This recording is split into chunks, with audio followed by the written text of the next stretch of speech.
साहब ये चाय। अखबार देखूंगा। अच्छा सर। हाँ तो परेशान हूँ, उनको सब बताना मुनासिब नहीं। ये दिन को भी नहीं सोई, रात को भी नहीं सोई।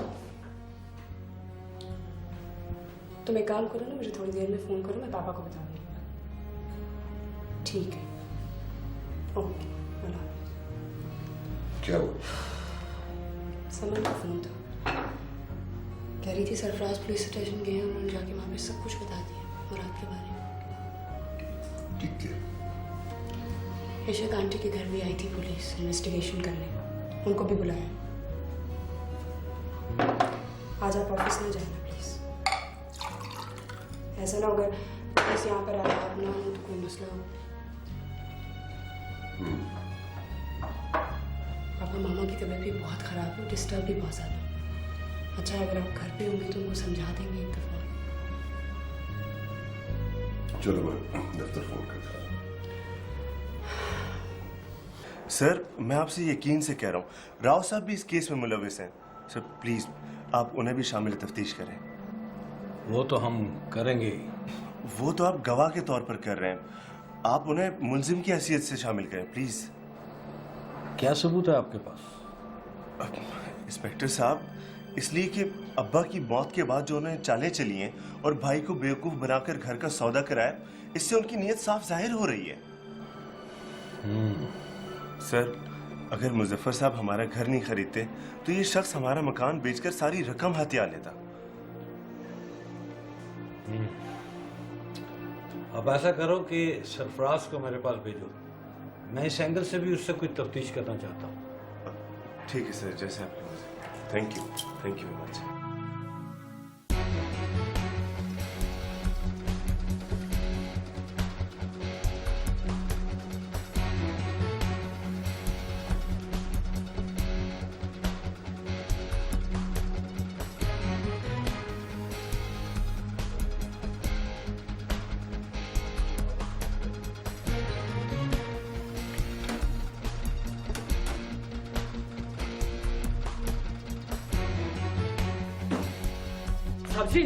साहब बाहर पुलिस आए हैं। क्या? हाँ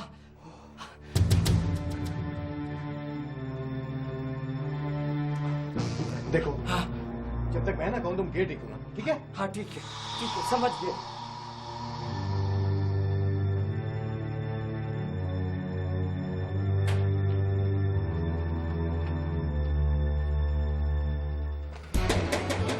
बोल रहे हैं भाईजान, बोल रहे हैं। आ जाओ। किधर है? इधर अंदर बैठा हूँ मैं।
चांदनी, कुछ पता चला सरफराज का? अगर मुझे पता होता तो मैं तुम्हें फोन नहीं कर देती। तुम्हें पता होना चाहिए, कैसी बीवी हो। अच्छा चलो ठीक है, खुदा हाफिज। सरफराज भाई गए तो गए कहाँ? या अल्लाह, तू मेरे बच्चे पे रहम फरमा दे परवरदिगार। एक मुसीबत से निकलता है तो दूसरी मुसीबत में पड़ जाता है। कुछ पता चला? तुम गए कहाँ कहाँ थे? सरफराज भाई को कौन कौन सी जगह तलाश नहीं किया, दोस्त अहबाब अजीज रिश्तेदार सब जगह फोन कर लिया, बल्कि खुद भी गया मैं। कहीं पुलिस ने सरफराज भाई को फिर गिरफ्तार तो नहीं कर लिया? इंस्पेक्टर साहब तो खुद सरफराज भाई से मिलना चाह रहे हैं। उन्होंने मुझे खुद कहा कि सरफराज भाई को मेरे पास भेजो। या अल्लाह, पता नहीं मेरा बच्चा कहाँ चला गया। हौसला करें। इतनी देर गुजर गई है, अभी तक कुछ पता नहीं चला। अम्मा, एक बात है, जुबान पर लाना नहीं चाह रहा, लेकिन सोच रहा हूँ कहीं देर ना हो जाए, हमें बाद में पछताना ना पड़े। आप कहना क्या चाहते हैं? अम्मा, चांदनी का बाप अच्छा इंसान नहीं है, वो दौलत का पुजारी है, और दौलत को इस तरह अपने हाथों से जाता देखकर वो कुछ भी कर सकता है। तुम कहना क्या चाहते हो? सरफराज भाई और उनके दरमियान जो जंग हो रही है, उसके पेश नजर। हाँ हाँ बोले। मुझे तो खुद समझ में नहीं आ रहा मैं क्या करूं। बेटा, वाकई चांदनी का जो बाप है ना, नाकाबिले भरोसा है। मैंने जब से चांदनी को बताया, वो भी सरफराज के लिए बहुत परेशान है। मुझे तो मुराद पे शक है। सरफराज भाई कहीं भी हो, खैरियत से हो? बेगम साहब, वो आपके भाई बहुत जख्मी हालत में, उन्हें फौरन अस्पताल ले जाना पड़ेगा। किस भाई की बात कर रहे हो? वो मुराद भाई। तुमने उसे अंदर कैसे आने दिया है? क्या कहा था मैंने तुम्हें? निकालो उसको जाके बाहर। चलो। वो जी मैं कैसे निकलूं बेगम साहब? आपने मेरे लिए घर के दरवाजे तो पहले ही बंद कर रखे थे, लेकिन आज मेरे लिए अपना दिल का दरवाजा खोल दे। जाके बाहर निकालो उसे। आपा, मर गई तुम्हारी आपा। मतलब बिना पाक जबान से मेरा नाम। आपा मुझे बचा लो। किससे बचा लूं? बोलो। तुम तो खुद लोगों को मारते हो, जहर देते हो उन्हें। तुमसे तो लोग बचते फिरते हैं। आपा मुझे अपने घर में छुपा लो। अम्मा के मरने के बाद मैंने तुम्हें अपनी आगोश में ले लिया था। अम्मा के ख्वाबों के मुताबिक तुम्हें अच्छा इंसान बनाना चाहती थी। खुदा की कसम, मैंने बड़ी कोशिश की, लेकिन मैं अपनी माँ और अपने खुदा के सामने शर्मिंदा हो गई। मैं अपनी जिम्मेदारी पूरी नहीं कर सकी। तुमने मुझे हरा दिया है मुराद। तुमने मुझे हरा दिया। मुझसे गलती हो गई।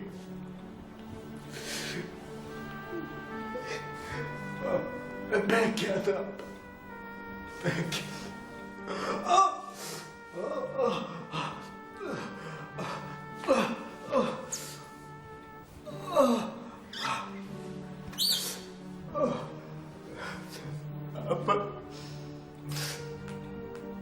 इस बार मुझे माफ कर दे।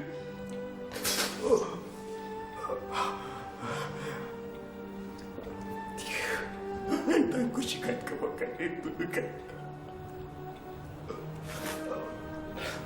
तुम इंसान नहीं हो मुराद, सांप हो, और सांप का काम ही डसना है, इंसान को नुकसान पहुंचाना।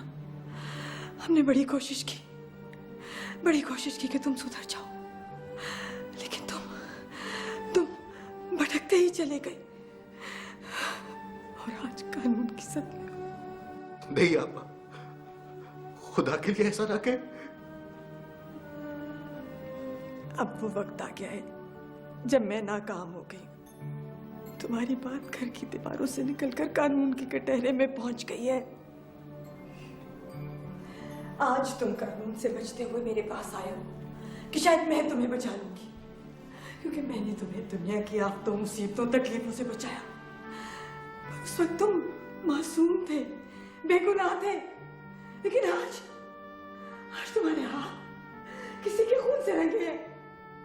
आज तुम मेरे भाई नहीं कातिल हो, इसलिए मेरा फर्ज बनता है कि मैं तुम्हें खुद पुलिस के हवाले कर दूं।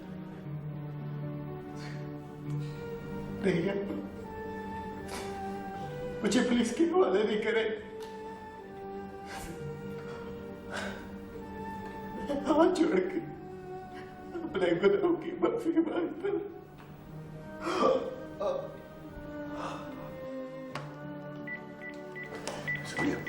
ये क्या कर रही हो? मत रोके मुझे मुजफ्फर, मत क्या रोके कर रही हो? मुझे। ये पुलिस से छुपता हुआ यहाँ आ गया ना, अब ये यहाँ से सीधा जेल जाएगा। मामा प्लीज, खुदा के लिए रिलैक्स करें, ये आपका सगा भाई है। मेरा इससे कोई रिश्ता नहीं है, कातिल है ये, कातिल है। सबिया मैं मानता हूं ये मुजरिम है, ये कातिल है। इसका ना तुमसे कोई रिश्ता है ना इंसानियत से, लेकिन तुम्हारा तो इसके साथ रिश्ता है ना। मामा प्लीज, इसे पुलिस के बजाय हमें हॉस्पिटल लेके जाना चाहिए। नहीं, ये शख्स किसी हमदर्दी का मुस्तहिक नहीं है, इसे सजा मिलनी चाहिए। सबिया प्लीज, देखो इस वक्त इसे सजा की नहीं, मेडिकल केयर की जरूरत है। मैं मानता हूं ये मुजरिम है, मैं मानता हूं इसे सजा होनी चाहिए, लेकिन पहले इसे इलाज चाहिए।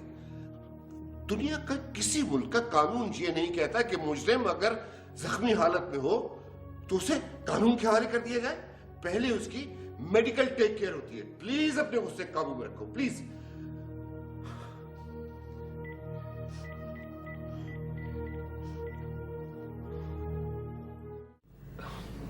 अम्मा, आप इस तरह रोएंगे तो हमारा क्या हाल होगा? प्लीज ना रोएं। बेटा, कैसे रोकूं इन आंसुओं को?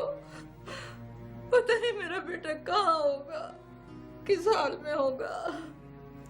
सरफराज भाई का हर जगह पता किया, लेकिन कहीं नहीं पता चला। अब तो सिर्फ हॉस्पिटल ही रह गए।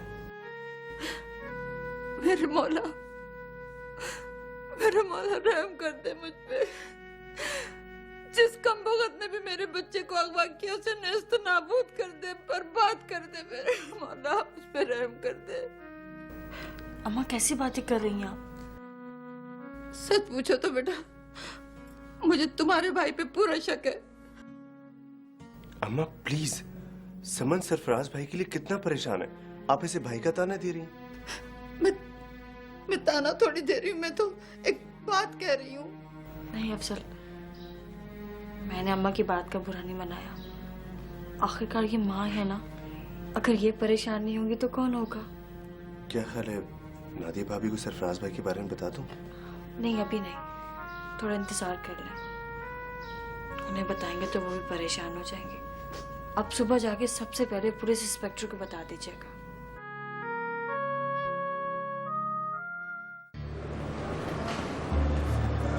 जी डॉक्टर साहब, कैसी कंडीशन है मुराद? इट्स ओके, अभी काफ़ी बेहतर है। अल्लाह का शुक्र है। 2 गोलियां के जिस्म में लगी थी जो निकाल दी गई हैं, मगर उससे ब्लडिंग बहुत ज़्यादा हुई थी, उसको रिकवरी में टाइम लगेगा। थैंक यू डॉक्टर साहब।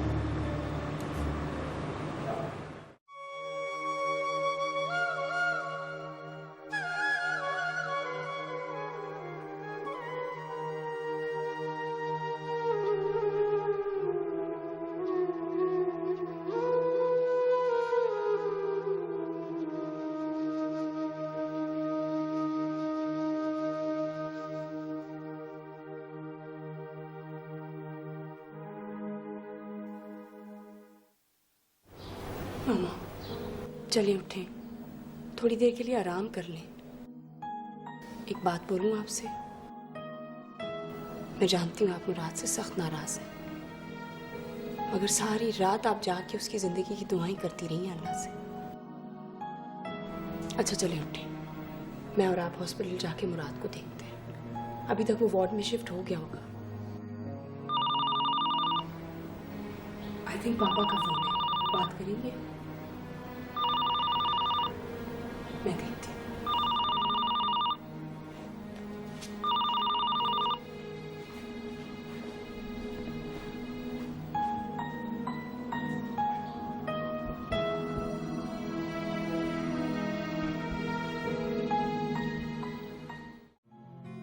हेलो। अस्सलाम वालेकुम भाभी, कैसी हैं आप? बस क्या बताऊँ, यूँ समझो सारी रात परेशानी में गुजर गई। मेरे भतीजे तो ठीक है।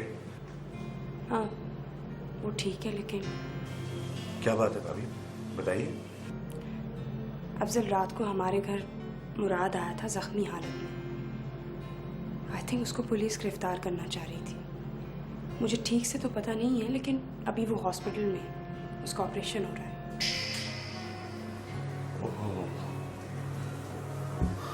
समझ गया। मैं तो पापा के फ़ोन का वेट कर रही थी ताकि मुराद का पता कर सकें। ऊपर से तुम्हारा फ़ोन आ गया। तुम सुनाओ, घर में सब खैरियत है ना? नहीं भाभी, मैंने तो डरते डरते फ़ोन किया। आप भी सोचेंगे मैं हमेशा बुरी खबर ही सुनाता हूँ आपको। अल्लाह खैर करे।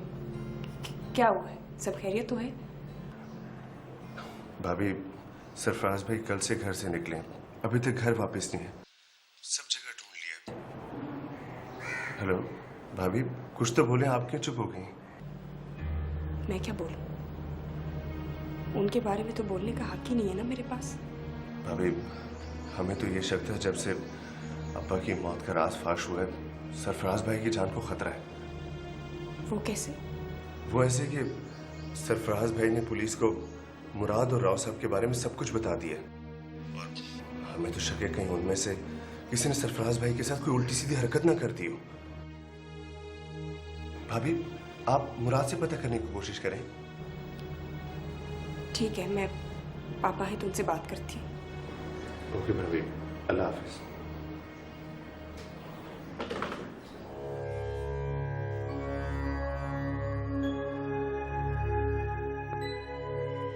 अभी ने क्या कहा?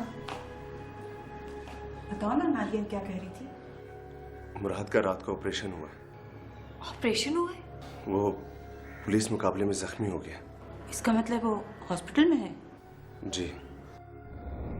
बेटा तुम्हें बुरा तो लगेगा, लेकिन मुराद ने जो अपने साथ और हमारे साथ सुलूक किया है ना, तुम्हें पता है, और बुरे काम का बुरा ही अंजाम होता है।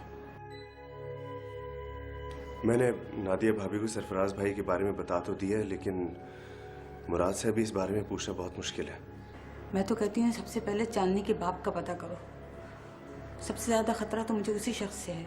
आप ठीक कह रही हैं। कहने को तो वो सरफराज भाई का ससुर है, लेकिन उस शख्स से सरफराज भाई की जान और माल दोनों को सख्त खतरा है। बेटा तुम सबसे पहले पुलिस स्टेशन जाओ। जी।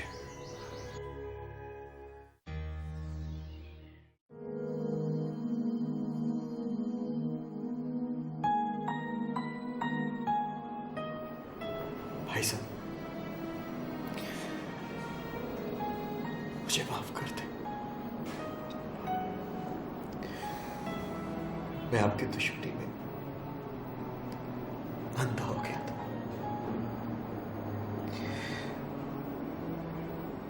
मैंने आपको अजियत देने और नुकसान पहुंचाने के लिए हर तरीका इस्तेमाल किया, लेकिन मैं ये भूल गया था कि नेक लोगों की जान, माल और इज्जत की हिफाजत अल्लाह पाक करता है। मेरी अकल पर पत्थर पड़ गए थे।